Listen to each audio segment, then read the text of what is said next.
Hi there, I'm Kylie Mowbray-Allen from Hello Media. And I'm Jenni Walke from Elephant in the Room Consulting, and you're tuning into Bite Size Business Live Podcast, the show that helps business owners get clarity and insight to grow their dream business. Whether you're launching, ready to scale, or figuring out what's next, we discuss the nitty-gritty, the hard bits, the opportunities, and the behind the scenes, and share how we've grown our own companies and helped others do the same. We're glad you're here. Good morning, everyone. This is Jenni Walke from Elephant in the Room Consulting and Kylie Mowbray-Allen from Hello Media, and you're tuning into Bite Size Business Live Podcast, the show that helps small business owners get clarity and insight to grow their dream business. Good morning, Kylie. How are you today? Happy Monday. Happy Monday to you too, Jenni. We've only got a few more weeks of being in different time zones. I know it's going to be exciting to actually go back and not have to worry about whether I'm in daylight saving or Eastern Standard Time. It's been challenging at best. Every year it's tricky, right? It's even more tricky because I was away when I was in the States last week. I was having client meetings and talking to them beforehand, and some of them were in Perth, some of them were in Melbourne, and some of them were in Brisbane. And so every time I was booking in calls, I wasn't quite sure whose time I was on, because normally I'm like, it's all Eastern Seaboard, it's fine. But it was like, 3 or 4 different time zones across meetings over the period of time last week. It was a little bit confusing. But yes, well, every year we suffer the same challenge. We do. And as you know, I fly out of Queensland. So even just that one little hour trying to figure out what time do I need to be at the airport again? What time do I need to leave? It's the silliest thing. I've lived here 25 years and I still every time have to work it out. I know we get used to what we get used to, right? Yeah. I'm so excited to be chatting to you today. Two reasons. One, it's international, the month of International Women's Day and activities, but also we've got an event up here with Business Chicks tomorrow. They're doing the International Women's Day breakfast in Brisbane tomorrow, and I have a bunch of those amazing women coming to join me with clients and friends for the breakfast event from 8 to 11.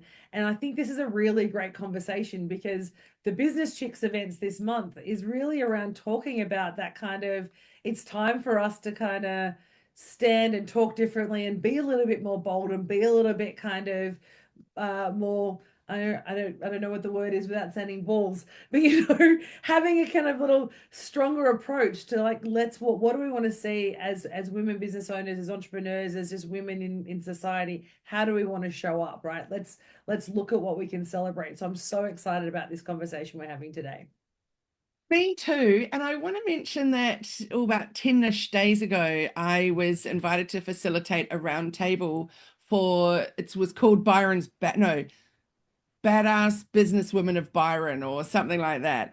And so each one of us facilitating a table had a different topic. And my topic was about networking and collaborating over competition, one of our favorite talks that you and I like to chat about.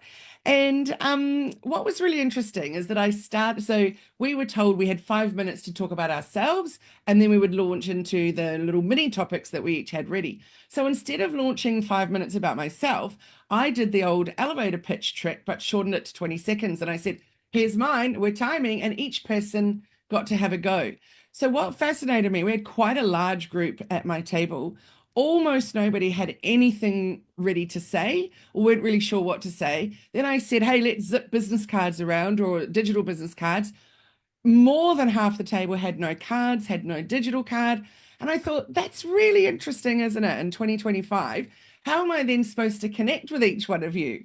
And, I love to take cards away and have a look and go and find them on socials, check out their website, make connections, because as you know, you never know when you might have an opportunity to collaborate with someone or whatever. So I was just really intrigued at the lack of readiness at a networking event. Have you been finding that less business cards, but also not everybody on the uptake with the digital one?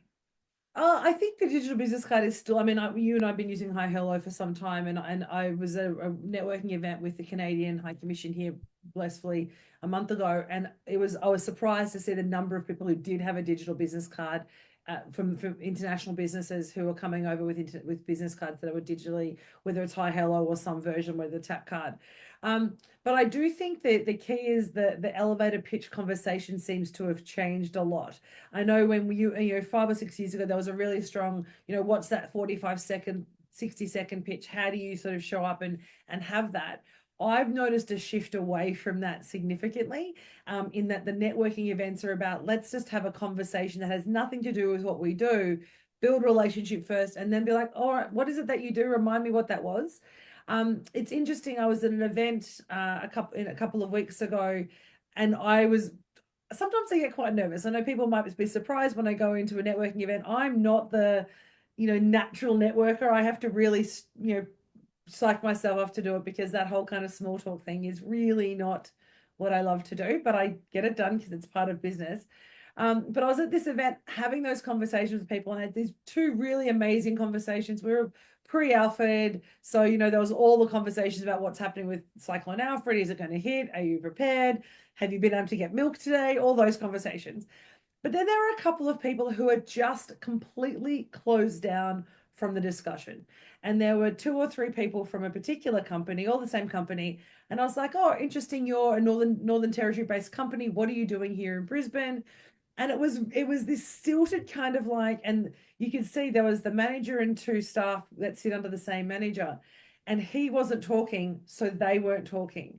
And what I noticed is how much, and I guess this goes to one of the conversations around networking, is we feed off each other, right? If you're in a room with people who you think have status or a slightly different position, or you think might be more experienced than you, or whatever's going through your mind, you feed off that energy. And this particular guy was not interested in, he's like at a networking event to promote the business and build connection, and was not interested in talking. And Yeah, it was so strange. So I just kind of discounted him and started talking to his colleagues who were fascinating and really trying to pull some information out. But it became a challenge, and it did make me think, why are people showing up to these events, right? Are you showing up because someone told you to go and it's on your sponsorship round, so I have to? And I don't really need to engage. I've ticked the box, they've got a photo, I'm here. Or do you really want to build relationships, or do you want to sell? So what's that purpose and intention around why you attend the networking event? So it's been such a change to what I recognized 5 years ago, which was all about pitch, tell me, let's build connections, boom, let's try and get work done. So long-winded way of saying, yes, I think it's changed a lot. yes, I agree. But I think that elevator pitch or not, you need to be ready so that you can say who you are, what you do, how you help people. And Yeah. you can, you know, my favorite line is always to say, you've got to pique someone's interest. You've got to make them want to know more so that they go off and explore all about you or Oh, something. agreed. Yeah. Even if you're having a chat about Cyclone Alfred, like if you're a photographer, you could be saying, well, there's going to be some photo opportunities or something, which would make me go, why would you be out taking photos? But yeah, it's a Agreed. really interesting one. And I think because it was all about International Women's Day and this is International Women's Month, makes me think again about where are we at as women putting ourselves forward. And a lot of the research I've been doing is that we're still undervaluing ourselves. We're still undercharging, obviously in workplaces, we're being, you know, paid less, etc. But we like to talk about women in business. And therefore, you know, what's going on? Why are we holding back? Why are we still struggling with that big fish, little pond and standing out and saying, look at me? What are your thoughts, Jenni?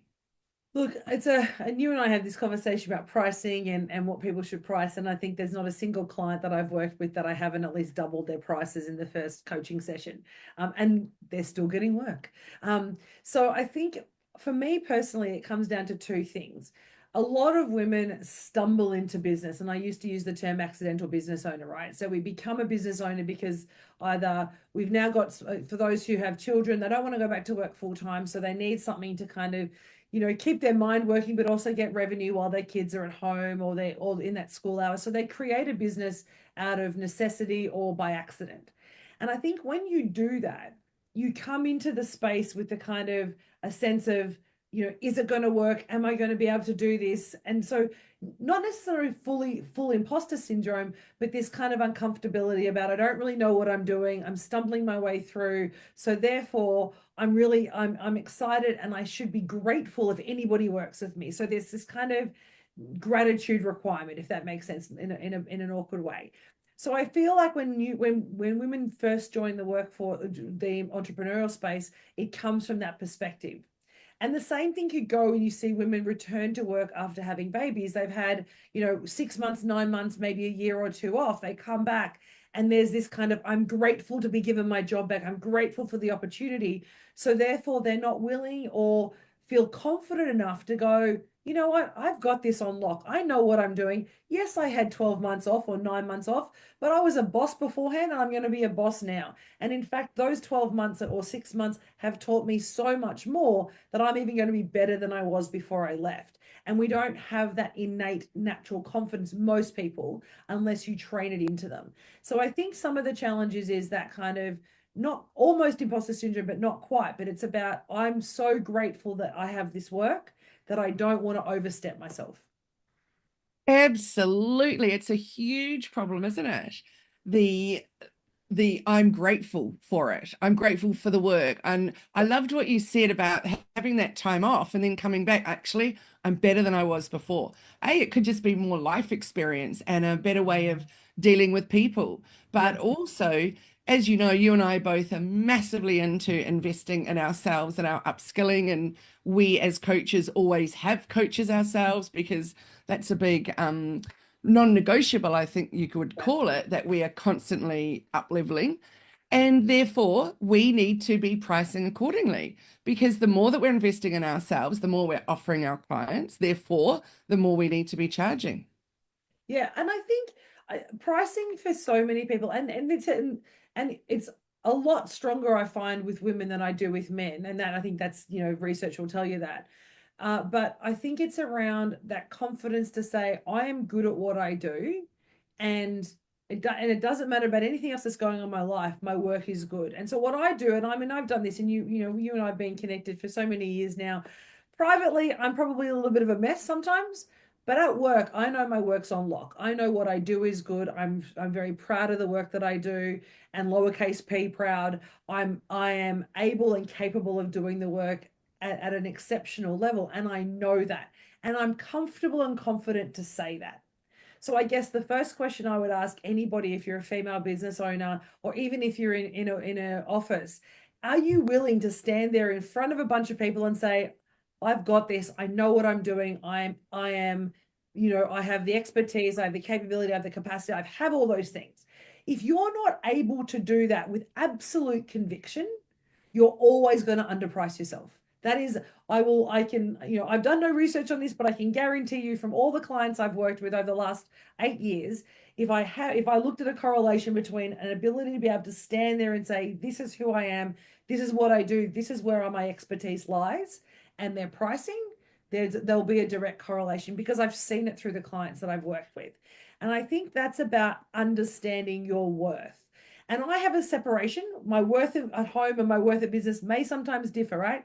Females, what is my weight? What does my hair look like? Are my glasses right? Is my makeup right? Did I wear the right shoes? All that stuff goes through our heads because we're so wanting to make sure we show up not for ourselves, but for everyone else around us. So we want to make sure we fit the part. And if we don't, then we're like, oh, am I worthy? I have those conversations. I'm not the size 8 or size 12 or whatever size I want to be. I ain't there. So I'm going to have those conversations. But you put me at work, you put me in front of a workshop or developing a strategy, and all of those things melt away because I'm in my work brain. So I think we need to understand and recognize you can have those differing opinions and almost competing conversations and still show up and get the price that you deserve.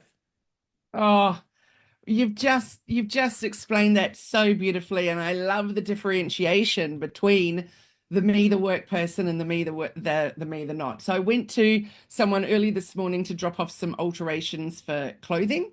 I'm doing this year of no buying, and so getting ready for my trip, I pulled out stuff out of my wardrobe that's still got tags on it, never been worn because it didn't quite fit quite right. So I was like, great, I literally will have a whole new wardrobe that I haven't bought this year. This is perfect. So off I go, alterations lady. And she's got this really cool dressmaking space that she's built inside the garage, and it looks amazing. And she said it completely changed the way I showed up as a business owner, completely changed the way I price, etc.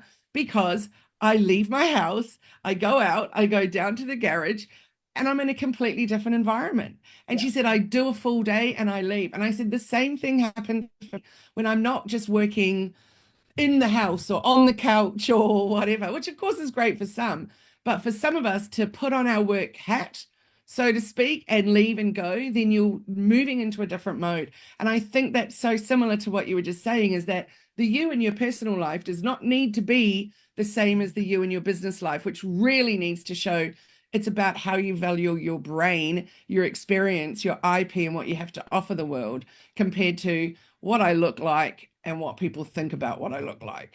Yeah, exactly. And I think we're in the digital age where we're constantly being compared. And if you look at all, the coaches online and the entrepreneurs online that have the most amount of followers, they're using their visual brand of themselves as females to sell that, whether it's sex, whether it's kind of, blonde hair, whether it's extensions or all the work done on it, whatever they're doing, right? And that's them. And I love that for them, and what they need to do is beautiful. But it does set the tone for many women to say, well, that's how I need to show up. That's what I need to do.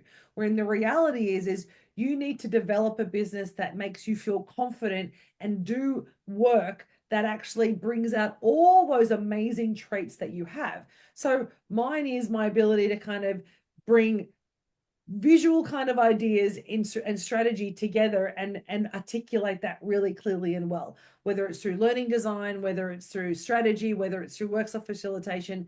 That is my sweet spot. I can do that all day, every day, and kill it every time.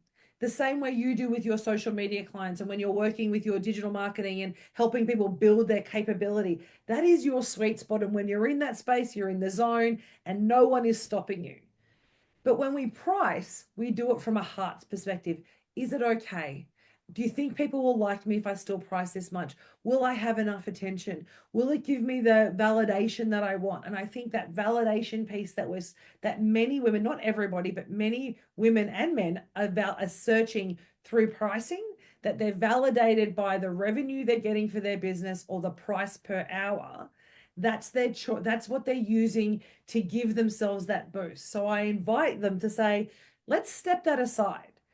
Good sales managers will tell you, you do the right things every day and your numbers will come. You do the right thing, deliver the right outputs, and you will get the revenue and the validation at the other end. But if you start with wanting validation through pricing and through revenue, most people I see do that fail within a year because they're looking at the wrong things.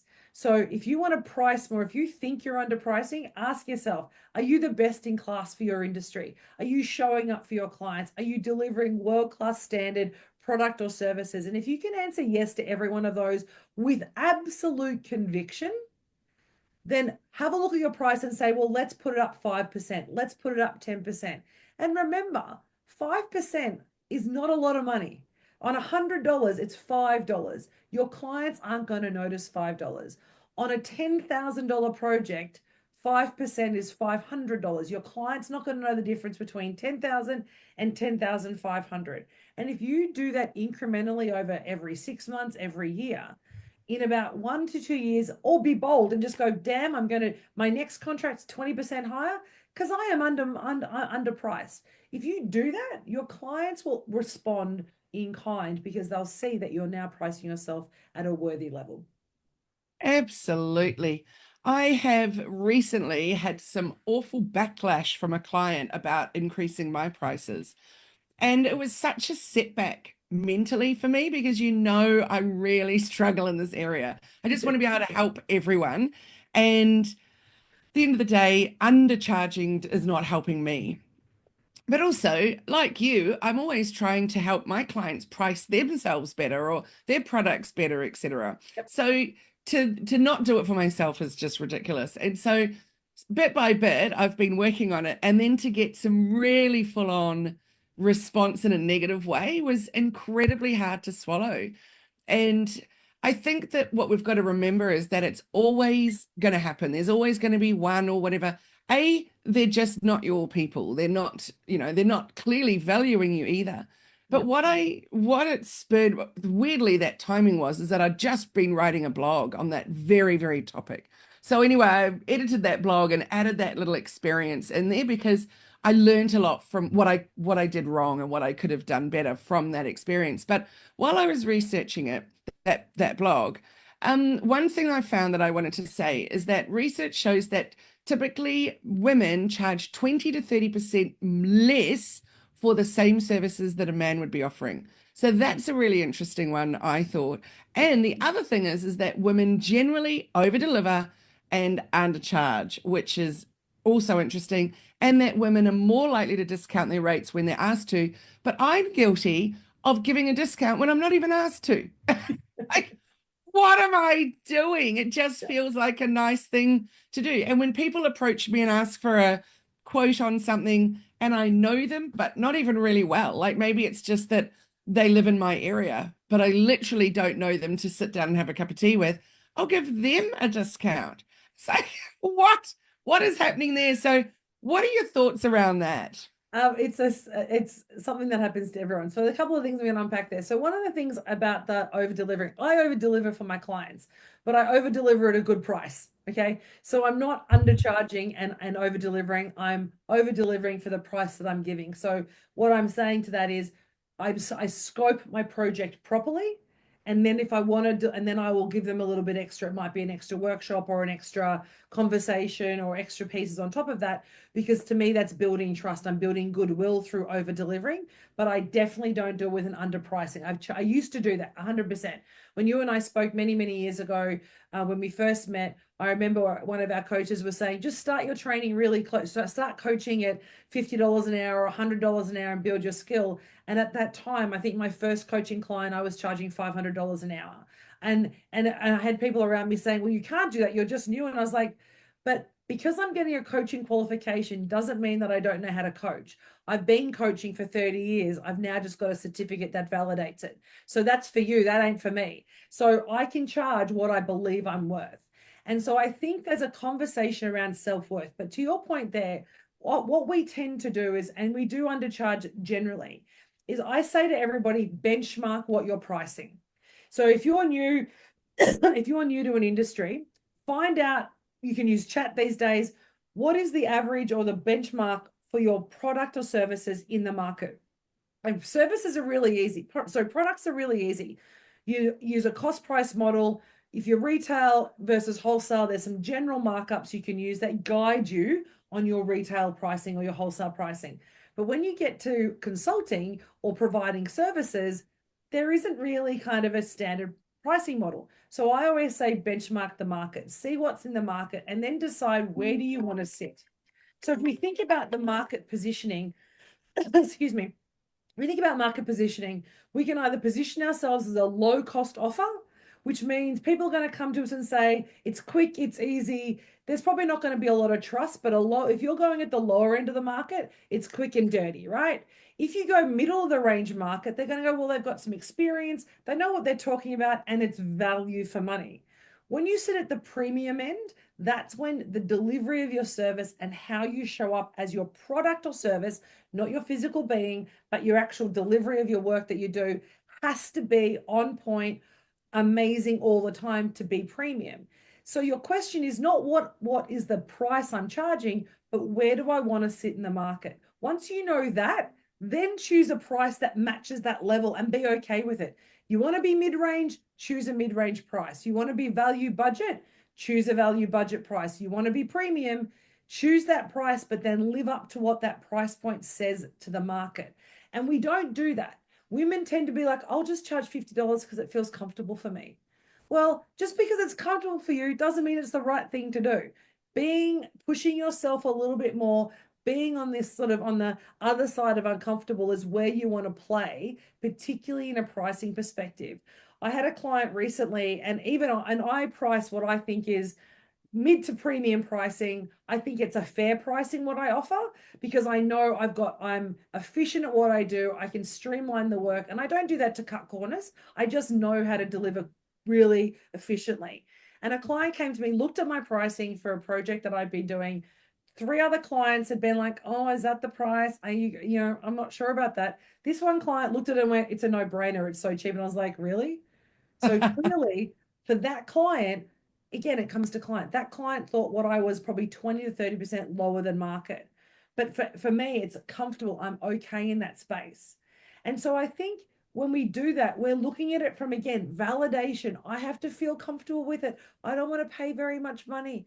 Well, you're spending $160 getting your eyebrows done, but you don't want to charge more than $50 to get to coach. Who are you? Like, that doesn't work, right? So valuing the service you're delivering and knowing where you sit in the market is the way that you price, not how it feels for you. I love that. And I also love that you use the comparison of eyebrows because how true is that? And whether it's you charging $50, you're charging $500, what do you also spend $500 on and don't even bat an eyelid? Yeah, So it's all about where you prioritize, isn't it? And 100%. it's Yeah. it's a really interesting one. And on the over delivering and undercharging, I also over deliver, but I would always rather someone walks away feeling super abundant. That was just, I really got so much from it. And Yeah. often in my workshops, particularly the free ones, top and all, just putting it out there to the masses, I'll say right at the beginning, I talk really, really fast. It's a lot for you to take in, but you get the recording. And the reason for that is that I would rather give you way too much than not give you enough and leave you wanting more or wishing you knew more. And if you go away and you've got a bunch of good things to think about, then you'd realize that, hey, I'd be great to work with. But also, you can go back and watch that recording again in 3 months Yeah. and take new things from it that you'd missed the first time. So Yeah. for me, the over delivering is in my nature, and it feels really good for clearly for both you and I. And I love the way you do that though, because in that particular, I wouldn't call that over delivering. You're basically saying you're getting me for a day for free that you would normally be paying 2 grand or 4 grand for. So I'm going to give you 2 or 4 or 5 grand worth of time for those 8 hours or 10 hours or 4 hours of work. Now, if you don't want mass amounts of value in a short amount of time, then join my program and we'll do the same amount of value over 6 months where it's a little bit slower pace. But this is Mm. about power packed value in a short period of time while you can get me. I just want to talk to, I know we're talking a little bit longer than our normal podcast today, but I really want to talk to about the conversation about a client who goes, I can't believe you put your prices up on me. So I know that, and that's that conversation we see, you go Just let to me your, interrupt for 1 second, if you don't mind, just so I can put it in context. So in the August, I think I'd given her a quote for the whole shebang. She saw what that pricing would be, but we were working on something else. So then she came back to me 4 months later and said, now I'd like the pricing on doing that part of it. So in that 4 months, I'd put my pricing up. So that was the horror shock for her. And yeah, there was no warning from me. yeah, again, I'm going to use, and this is going to sound flippant for people who listen to this, but I really want you to just take a moment. I love Earl Grey tea, right? I like one particular Earl Grey tea brand. I love my Dilmah Earl Grey tea. I've tried all of them. If I'm having to buy tea bags, it's the tea bag I buy. If I like loose leaf, whole other conversation. But I only like Dilmah tea. When I started drinking Dilmah tea, I could buy a packet of tea bags for $4.50. It is now $7 for the same pack of tea bag, less than probably 18 months later. So in 18 months, it's gone from $4.50 to $7. So I don't even, that's probably a 30% markup in 18 months. Has that stopped me buying Dilmah tea? No. Why? Because I get value out of it. I like it. It's the one that it makes me feel good. I come home from gym at 5:30 in the morning. I sit down, I make my cup of tea on my back porch and I enjoy it. So I might look and go, oh, it's more expensive. Oh, how annoying. It doesn't stop me buying. Why? Because the value and the benefit I get from that product is greater than the pain of paying 30% more for a bunch of tea bags. So we do that every single day with petrol, with milk, with bread, with everything we buy. And there's a moment where we go, oh, but we still do it. Why? Because the value is there. And I think sometimes we are so afraid of people going, I don't see the value anymore. We don't want to put our price off because that pain is not as great as the value benefit we're going to get by putting our prices up. And I'm talking personally. So we go, I'm comfortable doing this. I know I could charge more. I probably should charge more because my expenses are going up. Everything is more expensive, but I don't want to lose a client. But what you need to realize when you're looking at your pricing, that if that client is at that price point and you need to change and grow because your services have changed, your expertise have changed, you're growing every day, and the value of the service you're delivering is increasing every single day, then you have a right for yourself and your client to recognize that value exchange and put your price up. And when you do, if that client doesn't see that value, it is okay. It is okay if that client walks away, because there'll be another client who sees the new value that you've just presented and actually resonates with that value more so than if you were cheaper. There's a lot of research that shows the cheapest price does not get the most amount of clients. If you're talking from a service delivery, mid to high range coaching programs or service delivery get greater value, have an appearance and a psychological value greater than a cheaper program. So you might see this quick win of a low price, but if you sit in your price point properly in that medium to high range, deliver great service, over service when you feel you need to or want to, and do that consistently, you will get more clients coming to you at that price point than you ever did at the lower price point. And we just have to get past the pain of that moment. I think also when someone's got in their minds of what something's going to be, and also, as I mentioned, a big over deliverer, so giving them extra, extra, extra, and then suddenly there's a price increase that they hadn't, I guess, hadn't even asked about. Well, why would you? But anyway, happened. And then also it's like, from my perspective, I'm thinking, what? I've done so much more for you and blah, blah, blah. So the key is not taking it personally, I think. It's about 100%. standing strong. I didn't go back and say, oh, okay, then, well, we'll just do it at what I told you it was before, because that wouldn't have been being true nor fair to myself. No. And also going, by clearing that one out, that's leaving room for the ones that are right for now. And Yeah. I think that's a really important piece. 100%. It's also about expectations. Remember, this is the key thing, right? Expectations. And the one challenge about over delivering is good, but you include it as what you're delivering. I'm going to give you all this extra stuff that I'm not charging you for, right? This is what it's included. Be really clear about that, because expectations become really important. If I expect to get the largest mango every time I buy a mango, if I go the next time and he gives me the smallest runt of a litter, I'm going to go like, no, you always give me the big one. He goes, well, that's all I had. I'll be disappointed. But if I always, it's consistency. The key to pricing and value arrangements is consistency in what you're doing. If you always over deliver, then always over deliver. And just as you put your price up, people will start to say, oh, wow, she's finally charging me for all the things she's doing as she should, because I expect this beautiful package. And that is how you want your clients to go, wow, I'm actually okay to pay that $500 extra or that $1,000 extra, because I can see I'm getting so much more value. So you can talk about price stacking and value stacking and communicating that, but expectations, value, but it comes down to the individual being comfortable and being uncomfortable in pushing your pricing. Don't sit in comfortable. If your pricing is comfortable, it's too low for you. Start to push about 1%, 5%, 10%, incremental over time until you get to a point where you're like, I'm a little uncomfortable, but I'm still getting great clients. That's your sweet spot. And I also think it's okay to have legacy clients where you Definitely. only put it up by 10%, but your new pricing is way higher. Because if you love working with them and you're both enjoying the relationship, then it's okay, I believe, to have those legacy clients. You don't need to suddenly say, right, just because you've been working with me for 5 months or 5 years, boom, it's now double. And So I have several consulting legacy clients who I work with and been partnered with for 2 or 3 years. And we're on the same kind of arrangement that we were 3 years ago, because it's about the relationships and the whole value exchange that we have through that client. It's not just about the money. But it goes back to the very first piece. When you're pricing, when you're valuing yourself, start with understanding how you want to show up at work and what is the confidence you want to bring to work, and make sure your pricing is reflecting that. So rather than thinking the pricing is going to validate you, it won't. You'll always have someone who thinks it's too high or too low, but it's about finding what's the sweet spot for you is.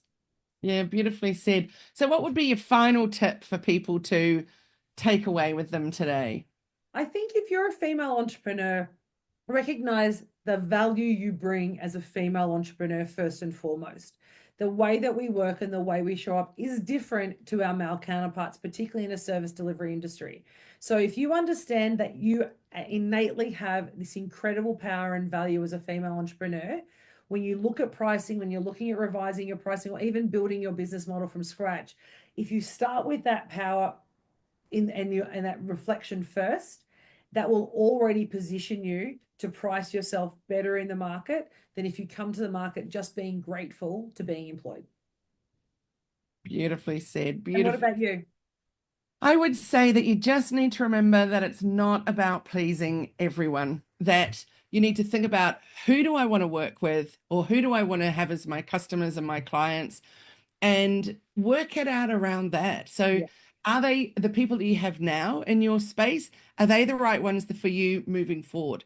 Do you need to adjust your pricing to suit, or do you need to massively adjust it to be attracting a different type of client or Yeah. customer? So, at the end of the day, I think it's really about attracting those who understand and appreciate your value or your products and price accordingly. Love it.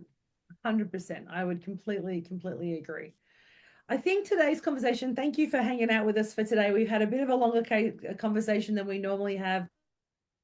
But I think this conversation around pricing and particularly women in business is really important about how we show up and being confident, making those choices. I know Kylie and I have had many conversations around this. And if it's a conversation that, you're still struggling with, we really would love you to reach out to Kylie or I and just have a conversation about who you are and where you're playing and what are some of the blocks that you're doing, because we've been through them ourselves.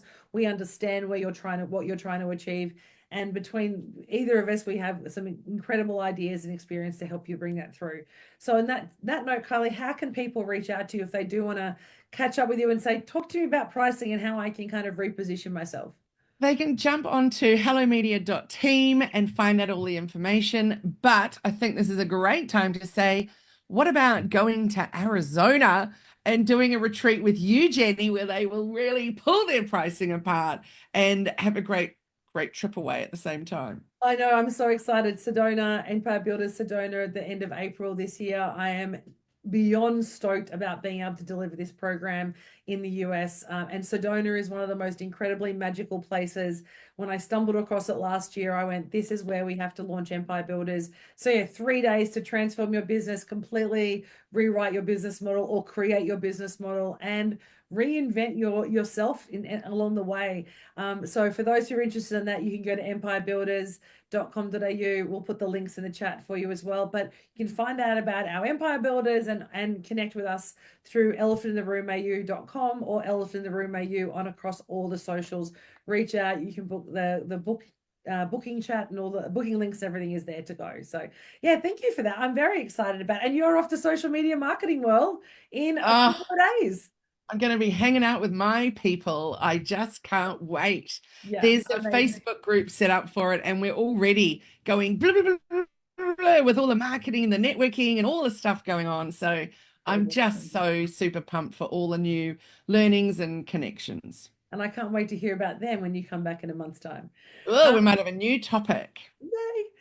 Thank you for everyone though listening and staying the course with us today. It's so nice to have you join us. We appreciate you tuning into this episode of Bite Size Business Life podcast. Please be sure to subscribe and follow us so you don't miss any future episodes. Connect with us on our socials, but we look forward to seeing you next time. Have an amazing month for me, and we'll see you again in a couple of weeks, Kylie. Take care. Thanks. Bye bye.